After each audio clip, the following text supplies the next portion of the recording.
अस्सलाम वालेकुम dear students, आज जो है ना हम क्लास 9 केमिस्ट्री का चैप्टर नंबर 2 और इसका एक टॉपिक है जिसका नाम है concept of shell sub shells. इनको अंडरस्टैंड करते हैं। तो सबसे पहला टॉपिक जो है वो हमारे पास है कॉन्सेप्ट ऑफ शेल। शेल का दूसरा नाम है ऑर्बिट और ऑर्बिट का तीसरा नाम है एनर्जी लेवल। तो इसको अंडरस्टैंड करते हैं। देखिए यहाँ पे हमारे पास जो टाइटल है वो ये है कि कॉन्सेप्ट ऑफ शेल, ऑर्बिट और एनर्जी लेवल। ये शेल, ऑर्बिट और एनर्जी लेवल ये एक चीज के तीन नाम है और ये हमें नील बोहर ने बताया था 1913 में। कहते हैं पॉइंट नंबर फर्स्ट में कि according to Niels Bohr atomic theory, Niels Bohr की जो एटॉमिक थ्योरी थी जो 1913 में प्रेजेंट की गई थी, उसके मुताबिक electron are revolving around the nucleus and a fixed circular path called shell, orbit और एनर्जी लेवल। नील बोहर ने जो 1913 में एटॉमिक मॉडल की थ्योरी पेश की थी उसमें हमारे पास नील बोहर ने यह कहा था कि इलेक्ट्रॉन जो होते हैं ये न्यूक्लियस के इर्द गिर्द घूमते हैं फिक्स सर्कुलर पाथ में, और उन फिक्स सर्कुलर पाथ को जो है ना हम शेल बोल सकते हैं, एनर्जी लेवल बोल सकते हैं या ऑर्बिट बोल सकते हैं। ये नील बोहर ने बताया था। देखिए ये हमारे पास एक स्ट्रक्चर ऑफ एटम है नील बोहर वाला, ठीक है। अकॉर्डिंग टू नील बोहर ये स्ट्रक्चर ऑफ एटम है, इसके सेंटर में न्यूक्लियस है और इसके इर्द गिर्द हमारे पास शेल्स है। इन शेल्स में जो है ना इलेक्ट्रॉन रिवॉल्व करते हैं अराउंड द न्यूक्लियस, ठीक है। तो यहाँ पे हमारे पास जो नेक्स्ट पॉइंट है वो ये है कि each shell has a fixed energy and as described by n value. हर एक शेल की जो है ना अपनी फिक्स्ड एनर्जी होती है, यानी अगर ये हमारे पास के शेल है तो इसकी अपनी एनर्जी होगी, अगर ये एल शेल है तो इसकी अपनी एनर्जी होगी, और इनकी एनर्जी जो होती है हर एक शेल की दूसरी शेल से एनर्जी डिफरेंट होती है। नेक्स्ट बोलते हैं कि और इसको जो है ना हम शेल को हम डिस्क्राइब करते हैं, बयान करते हैं एन वैल्यू से। एन का मतलब जो है ना नंबर ऑफ शेल, शेल का नंबर कौन सा है। नंबर ऑफ शेल का मतलब है कि शेल का नंबर कौन सा है, शेल नंबर फर्स्ट है, सेकंड है, थर्ड है, फोर्थ है। देखिए जो नंबरिंग ऑफ शेल है ये हमने न्यूक्लियस साइड से स्टार्ट की है कि न्यूक्लियस के जो सबसे ज्यादा करीब शेल है उसको हमने N1 बोला है, या इनकी एन वैल्यू जो हमारे पास है वो 1 है, ठीक है। इसको जो है ना हमने 1 नंबर दिया है। फिर इसके बाद जो आएगा तो उसको हम 2 नंबर देंगे, और 2 के बाद जो आएगा इसको 3 बोलेंगे, और 3 के बाद जो आएगा वो शेल नंबर 4 होगा। तो ये n जो है ना हमारे पास नंबर ऑफ शेल को रिप्रेजेंट करता है कि शेल की नंबर कौन सी है, ठीक है। और n की वैल्यू कुछ भी हो सकती है, 1 भी हो सकती है, 2 भी हो सकती है, 3 भी हो सकती है, और 4 भी हो सकती है, एंड सो ऑन, ठीक है। होल नंबर भी हो सकती है। इसके अलावा जो नेक्स्ट पॉइंट है वो ये है कि as the value of n increase, जैसे जैसे हमारे पास n की वैल्यू इंक्रीज हो जाएगी या होती जाएगी, शेल नंबर आल्सो इंक्रीज, तो शेल नंबर भी इंक्रीज होगा। देखिए शेल नंबर और n की वैल्यू एक ही चीज है। अगर शेल नंबर बढ़ती है तो हमारे पास n की वैल्यू भी बढ़ जाएगी, और अगर शेल नंबर नहीं बढ़ती घटती है तो शेल नंबर भी जो है ना वो घटेगी, ठीक है। तो यहाँ पे हमारे पास देखिए ये हमारे पास शेल नंबर 1 है, तो शेल का नंबर जो है ना वो 1 है, तो एक ही शेल है। इसके साथ जो है ना शेल इंक्रीज होता है, शेल जो है जब इंक्रीज होगा तो शेल की नंबर भी इंक्रीज हो जाएगी। तो ये शेल नंबर 2 है, नंबर यानी एन वैल्यू भी जो है ना वो इंक्रीज हो जाएगी, ठीक है। नेक्स्ट जो पॉइंट है वो ये है कि the distance between electron and nucleus increases. ये जो हमारे पास न्यूक्लियस के इर्द गिर्द फिक्स्ड सर्कुलर पाथ है ना, इनमें इलेक्ट्रॉन घूमते हैं, और जितने हमारे पास ये शेल्स दूर होंगे उतने ही हमारे पास इन शेल्स में मौजूद इलेक्ट्रॉन जो है ना वो न्यूक्लियस से दूर चले जाएंगे। तो इसका मतलब यह है कि इलेक्ट्रॉन्स और न्यूक्लियस के दरमियान जो फासला है अगर ये कम है तो उन शेल्स में जो इलेक्ट्रॉन होते हैं उनकी एनर्जी कम होगी, यानी अगर इलेक्ट्रॉन न्यूक्लियस के करीब है तो इनकी एनर्जी कम होगी। न्यूक्लियस क्योंकि न्यूक्लियस और इलेक्ट्रॉन्स के दरमियान जो डिस्टेंस है, जो फासला है वो कम होगी, तो इसी वजह से उन इलेक्ट्रॉन्स के पास जो एनर्जी होगी वो कम होगी, ठीक है।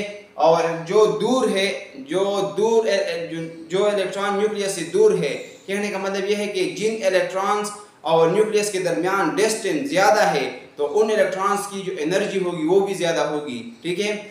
यहाँ पे यही इसी पॉइंट को जो है डिस्कस किया गया है कि as the distance between electron and nucleus increases, जून हमारे पास इलेक्ट्रॉन और न्यूक्लियस के दरमियान जो डिस्टेंस है, ये न्यूक्लियस है और ये इलेक्ट्रॉन्स इस शेल में पाए जाते हैं, तो इनके दरमियान जो डिस्टेंस जितनी हमारे पास ज़्यादा होती जाएगी उतनी ही उन इलेक्ट्रॉन्स की एनर्जी बढ़ जाएगी, ठीक है। And energy of the electron also increases, तो एनर्जी भी इंक्रीज हो जाएगी, ठीक है। Energy of electrons is directly proportional to distance of electron from nucleus. Energy और एनर्जी ऑफ इलेक्ट्रॉन और न्यूक्लियस कि हमारे पास जो इलेक्ट्रॉन की जो एनर्जी है और डिस्टेंस हमारे पास जो न्यूक्लियस से इलेक्ट्रॉन की डिस्टेंस है, ये दोनों डायरेक्टली प्रोपोर्शनल है।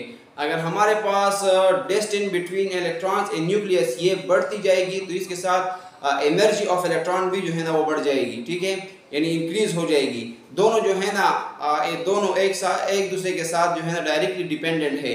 अगर एक इंक्रीज होता है तो दूसरा भी इंक्रीज होगा, और अगर दूसरा इंक्रीज होता है तो पहले वाला भी जो है ना वो इंक्रीज होगा, ठीक है। तो यहाँ पे देखिए कि energy of electron is directly proportional to the distance of electron from nucleus, ठीक है। कहने का मतलब ये है कि ये के शेल के जो इलेक्ट्रॉन है ये न्यूक्लियस के करीब है, इनके दरमियान जो डिस्टेंस है वो कम होगी, तो इनकी जो एनर्जी है इन इलेक्ट्रॉन्स की वो कम होगी as compare to 4 number shell के। 4 नंबर शेल और न्यूक्लियस के दरमियान जो है ना डिस्टेंस ज़्यादा है, तो 4 नंबर शेल में जितने भी इलेक्ट्रॉन्स हैं उनकी एनर्जी बहुत ज़्यादा होगी as compare to 1 number shell, ठीक है, या 3 नंबर शेल के मुकाबले में भी इनकी ज़्यादा होगी, क्योंकि इनके दरमियान न्यूक्लियस और वैलेंस इलेक्ट्रॉन या इलेक्ट्रॉन्स के दरमियान जो फासला है वो बहुत ज़्यादा है, ठीक है। इसके अलावा हमारे पास n value is directly proportional to shell number, और एन वैल्यू जो है ये हमारे पास शेल नंबर के साथ डायरेक्टली प्रोपोर्शनल है। अगर एन वैल्यू इंक्रीज होती है तो शेल नंबर भी इंक्रीज होगा, अगर शेल नंबर इंक्रीज होगा तो एन वैल्यू भी इंक्रीज होगी, ठीक है। और देखिए यहाँ पे जो है ना हमने हर एक शेल की एनर्जी को एक स्पेसिफिक सिंबल दिया है, सिंबॉलिक रिप्रेजेंटेशन की है अपने आसानी के लिए। के शेल में रहने वाले इलेक्ट्रॉनों की जो एनर्जी होगी हमने इनको E1 बोला है, और एल शेल में जो इलेक्ट्रॉन रहते हैं उन इलेक्ट्रॉन्स की जो एनर्जी होगी इनको जो है ना हमने E2 बोला है, और एम शेल के जो इलेक्ट्रॉन्स है यानी 3rd नंबर शेल की जो इलेक्ट्रॉन है इनकी जो एनर्जी होगी वो हमारे पास E3 होगी, और 4 शेल में हमारे पास जिसका नाम है एन शेल, तो इसमें जो इलेक्ट्रॉन होगी उसको हम E4 बोलेंगे, ठीक है, उन इलेक्ट्रॉन्स की एनर्जी को। तो अब समरी ये है कि E1 हमारे पास सबसे कम होगी, यानी के शेल के इलेक्ट्रॉनों की एनर्जी सबसे कम होगी, कम होगी सबसे कम।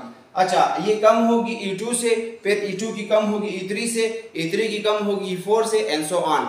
आई होप कि यहाँ तक जो है ना ये कॉन्सेप्ट ऑफ शेल ऑर्बिट या एनर्जी लेवल यहाँ तक क्लियर है। इसमें जो है ना कुछ पॉइंट्स नहीं है, और पॉइंट्स तो नहीं है, लेकिन इसके बाद जो नेक्स्ट कॉन्सेप्ट है इस टॉपिक का जो दूसरा हिस्सा है उसका नाम है सब शेल। तो उनको अंडरस्टैंड करते हैं कि सब शेल हमारे पास तादाद में कितने हैं और इनकी जो है ना फर्दर डिवीजन कैसे हुई है। शेल्स के अंदर हमारे पास सब शेल्स होते हैं, ठीक है, तो इनको अंडरस्टैंड करते हैं। तो डियर स्टूडेंट, अब जो है ना हमारे पास सब शेल्स है, शेल्स के अंदर सब शेल होते हैं, ठीक है, और सब शेल्स के अंदर ऑर्बिटल्स होते हैं, तो इनको अंडरस्टैंड करते हैं, ठीक है। अब यहाँ पे हमारे पास एक कॉन्सेप्ट ऑफ सब शेल, यानी सब शेल्स की जो कॉन्सेप्ट है वो क्या है। इसमें पहला पॉइंट ये है कि शेल और एनर्जी लेवल, एक शेल या energy level is divided into sub shell, इनको हमने डिवाइड किया हुआ है सब शेल्स में, ठीक है। अब यहाँ पे बोलते हैं कि दीज आर 4 इन नंबर, यानी सब शेल्स की जो तादाद है वो हमारे पास 4 है, यानी 4 सब शेल्स हमारे पास है, ठीक है, और शेल्स की तादाद तो अननोन है, बहुत ज्यादा है हमारे पास।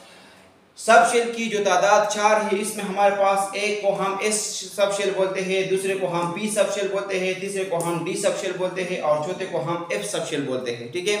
अब यहाँ पे देखिए, these are spectroscopic terms which stand for sharp, principal, diffuse and fundamental. ये हमारे पास स्पेक्ट्रोस्कोपिक टर्म्स है, और इनमें जो हमारे पास एस है ये शार्प के लिए, इसका जो कंप्लीट फुल फॉर्म है वो शार्प है। इसके अलावा पी हमारे पास है प्रिंसिपल, डी हमारे पास इसका फुल फॉर्म है डिफ्यूज, और एफ का जो फुल फॉर्म है वो हमारे पास है फंडामेंटल, ठीक है।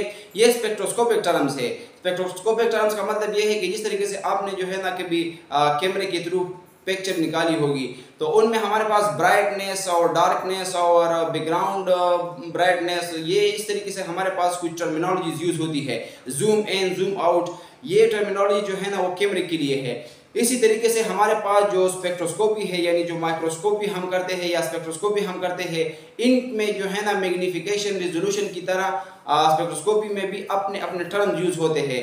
तो ये हमारे पास स्पेक्ट्रोस्कोपिस के टर्म्स है और ये इनके नाम्स है। तो इसकी जो है ना हमने इन ही के बेस पे जो है ना हमने सब शेल्स को नाम दिए हैं स्पेक्ट्रोस्कोपिक टर्म्स की बेसिस पे, ठीक है। तो यहाँ पे हम अंडरस्टैंड करते हैं कि अब सब शेल्स में हमारे पास किस सब शेल में कितने ऑर्बिटल्स मौजूद होते हैं।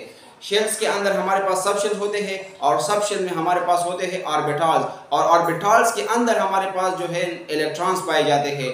एक ऑर्बिटल में जो मैक्सिमम नंबर ऑफ इलेक्ट्रॉन्स पाए जाते हैं वो हमारे पास 2 है, यानी 2 से ज़्यादा इलेक्ट्रॉन एक ऑर्बिटल में या ऑर्बिटल में जो है ना हम नहीं पाए जाते।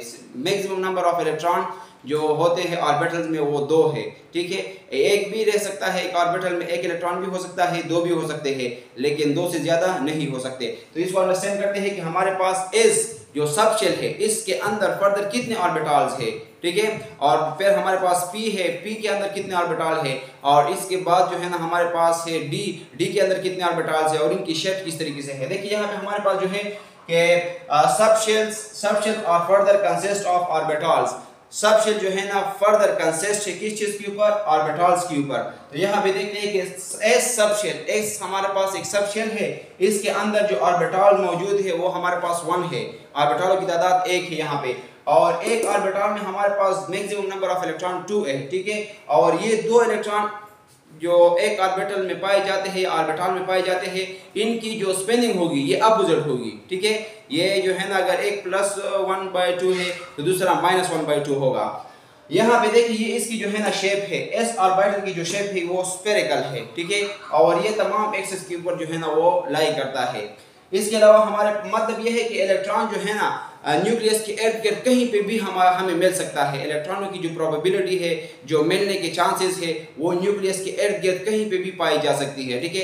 एक्स एक्सिस में अगर हम चले जाए तो इलेक्ट्रॉनों की चांसेस है कि वो मिल जाए, और अगर हम वाई एक्सिस की डायरेक्शन में चले जाए तो भी मिल सकते हैं, और अगर हम जी एक्सिस के डायरेक्शन में चले जाए तो भी इलेक्ट्रॉन हमारे पास मिल सकते हैं, क्योंकि ये एस सब शेल जो है ना इसकी शेप है स्फेरिकल, और ये हर एक जगह पे जो है ना इलेक्ट्रॉन्स की प्रोबेबिलिटीज की चांसेस है न्यूक्लियस के इर्द गिर्द, ठीक है।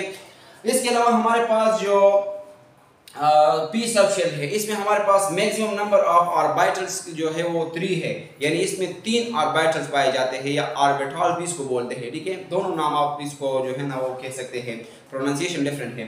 तो 3 ऑर्बिटल्स हमारे पास पी सब शेल में मौजूद है। एक ऑर्बिटल को हम px बोलते हैं, दूसरे को हम py बोलते हैं, और तीसरे को जो है ना हम pz बोलते हैं, ठीक है।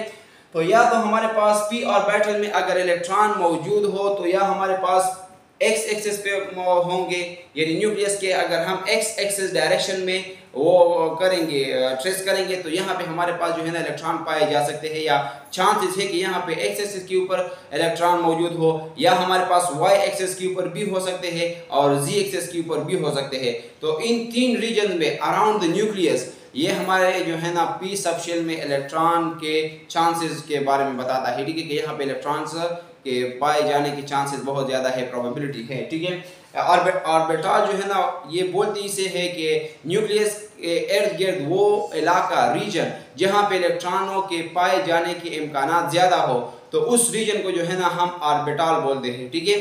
तो यहाँ पे देखिए ये भी हमारे पास अपोजिट स्पिन में है, यहाँ पे px में जो 2 इलेक्ट्रॉन है ये अपोजिट स्पिन में है एक दूसरे के साथ, और y वाली भी अपोजिट स्पिन में है, और z वाली भी अपोजिट स्पिन में है। अगर एक ऊपर जा रहा है तो दूसरा नीचे जा रहा है, ठीक है। अगर एक एंटी क्लॉकवाइज डायरेक्शन में चल रहा है तो दूसरा जो है ना क्लॉकवाइज डायरेक्शन में रिवॉल्व करेगा। इसके अलावा हमारे पास जो इनके शेप्स है वो हमारे पास ये है कि px को जो है ना हमने px के ऊपर दिखाना है। देखिए s की जो शेल है, इस सब शेल की जो हमारे पास शेप है वो हमारे पास है स्फेरिकल, और इस पी शेल की जो है ना ये हमारे पास है डम्बल शेप, ठीक है। तो डियर स्टूडेंट्स ये हमारे पास जो एस की शेप है, एस सब शेल की जो शेप है वो स्फेरिकल है, और हमारे पास जो पी की शेप है ये हमारे पास जो है ना ये डम्बल है, ठीक है। ये जो जिम में डम्बल यूज करते हैं ना उस तरह की शेप हमारे पास पी सब शेल की है। और देखिए यहाँ पे हमारे पास जो पी एक्स है ये हमारे पास एक्स एस के ऊपर पड़ा हुआ है, और पी वाई वाला जो है ना पी वाई के ऊपर एक्स एस के ऊपर जो है ना पड़ा हुआ है, और ये जी वाला जो है ना जी एक्सिस के ऊपर जो है ना वो पड़ा हुआ है। मतलब ये है कि यहाँ पे जो है ना इलेक्ट्रॉन पाए जा सकते हैं। अगर हम पी एक्स ऑर्बिटल की बात कर ले तो इसमें जो इलेक्ट्रॉन है हमारे पास पी जी के जी एक्सिस के ऊपर नहीं होंगे, न वाई एक्सिस के ऊपर होंगे। ज़्यादा चांसेस ये है कि ये हमारे पास एक्स एक्सिस के ऊपर होंगे, और इस केस में जो है ना ये अदर जी और एक्स एक्सिस के ऊपर इलेक्ट्रॉन नहीं पाएंगे हम। यहाँ पे जो है ना प्रोबेबिलिटी ज़्यादा वाई एक्सिस के ऊपर है, ठीक है। तो यहाँ पे जो है ना जी एक्सेस के ऊपर है। तो उम्मीद है कि यहाँ तक जो है ना सब शेल की कॉन्सेप्ट आप लोगों के माइंड में बैठ गई है और इनकी कॉन्सेप्ट भी आप लोगों ने अंडरस्टैंड की है। इसके बाद हमारे पास डी और एफ सब शेल है, इनको अंडरस्टैंड करते हैं। तो डियर स्टूडेंट्स अब जो है ना हमारे पास डी सबशेल है, तो डी सबशेल को अंडरस्टैंड करते हैं। देखिए डी सबशेल में हमारे पास मैक्सिमम नंबर ऑफ ऑर्बिटल जो है वो 5 है, ठीक है। यानी इसमें जो है ना हमारे पास 5 ऑर्बिटल पाए जाते हैं। इनमें एक का नाम है डी एक्स वाई, दूसरे का नाम है डी एक्स जी और तीसरे का नाम है डी वाई जी या जेड, और चौथे का नाम है D X square and Y square और डी जी स्क्वायर, ठीक है। इसके हमारे पास जो शेप्स है वो डबल डम्बेल है, ठीक है। डम्बेल नहीं है, ये डबल डम्बेल है, ठीक है। यहाँ पे जो पी वाला था हमने इसको वो किया था कि वो डम्बेल शेप है, लेकिन ये हमारे पास डबल डम्बेल है। यहाँ पे डम्बेल जो है वो 2 है इनमें डी वाले जितने भी सबशेल्स है। देखिए ये हमारे पास डी वाई एक्स का शेप है। डी वाई एक्स जो ऑर्बिटल है इसका जो शेप है ये इस तरह है कि इसके एक्स एक्सेस और वाई एक्सेस के एंड बिटवीन जो है ना इलेक्ट्रॉन्स के पाए जाने के चांसेस बहुत ज़्यादा है। और हमारे पास जो डी एक्स जी का शेप है, इनमें हमारे पास जो इलेक्ट्रॉन है ये एक्स और जी एक्सेस के एंड बिटवीन जो है ना इलेक्ट्रॉन के पाए जाने की चांसेस बहुत ज़्यादा है। और ये इनका शेप है, ठीक है। ये हमारे पास वो एरियाज है, ये डबल डम्बेल है, एक डम्बेल ये है और दूसरा ये है। इस केस में भी इस तरह है कि एक डम्बेल ये है और दूसरा डम्बेल जो है ना वो ये है। और ये हमारे पास जो तीसरा है ऑर्बिटल डी का, वो हमारे पास है डी वाई जी। तो ये हमारे पास y और z के एंड बिटवीन, यानी y एक्सेस और z एक्सेस के एंड बिटवीन हमारे पास इलेक्ट्रॉन्स के पाए जाने के चांसेस यहाँ पे ज़्यादा है बल्कि है। और हमारे पास जो अदर x है, इसके अलावा जो x है वो x एक्सेस के ऊपर जो है ना हमारे पास कोई चांस नहीं है।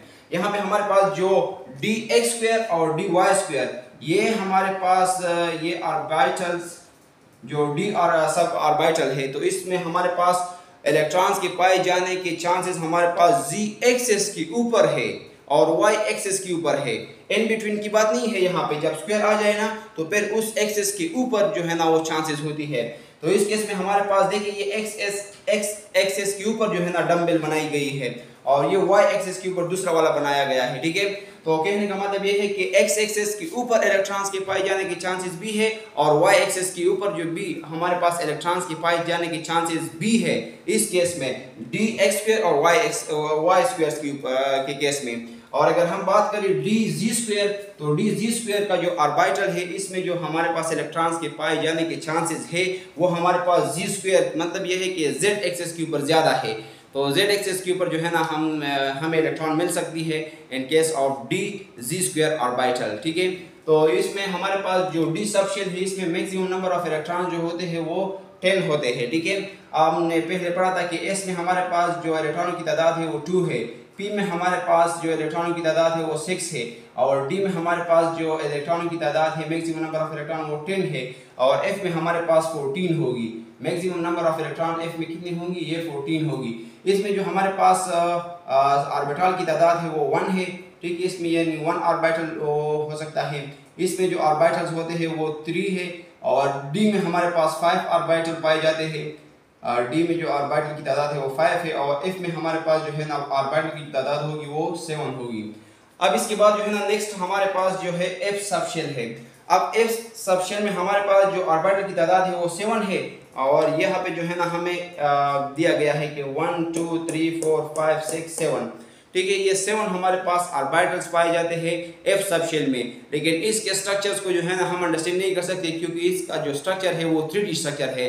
इसको बोर्ड पे हम ड्रा नहीं कर सकते, बुक वालों ने इसलिए जो है ना बुक में मेंशन भी नहीं किया है और ये एक कॉम्प्लेक्स स्ट्रक्चर है। बस आप लोगों को जो है ना इतना याद रखना चाहिए, इतना याद रखना ज़रूरी है आप लोगों के लिए कि एफ सबशेल में 7 ऑर्बिटल्स पाए जाते हैं और इन 7 ऑर्बिटल्स में जो मैक्सिमम नंबर ऑफ इलेक्ट्रॉन्स होते हैं वो कितने हो सकते हैं, वो हमारे पास 14 होते हैं, ठीक है। यानी 14 यहाँ पे हमारे पास 7 ऑर्बिटल है और हर एक ऑर्बिटल में हमारे पास 2 इलेक्ट्रॉन है। तो 17 को अगर हम 2 से मल्टीप्लाई करेंगे तो इससे 14 आंसर आएगा, ठीक है। तो इसका मतलब ये है कि एफ ऑर्बिटल में हमारे पास 14 नंबर ऑफ इलेक्ट्रॉन पाए जाते हैं और इनमें जो ऑर्बिटल की तादाद है वो 7 है। तो आई होप कि आप लोगों को concept of shell, sub shell and orbital इसकी समझ जो है ना आई है। तो नेक्स्ट हम जो है ना वो करेंगे आइसोटोप्स के बारे में डिस्कशन करेंगे। Thank you so much for watching the lecture. Thank you.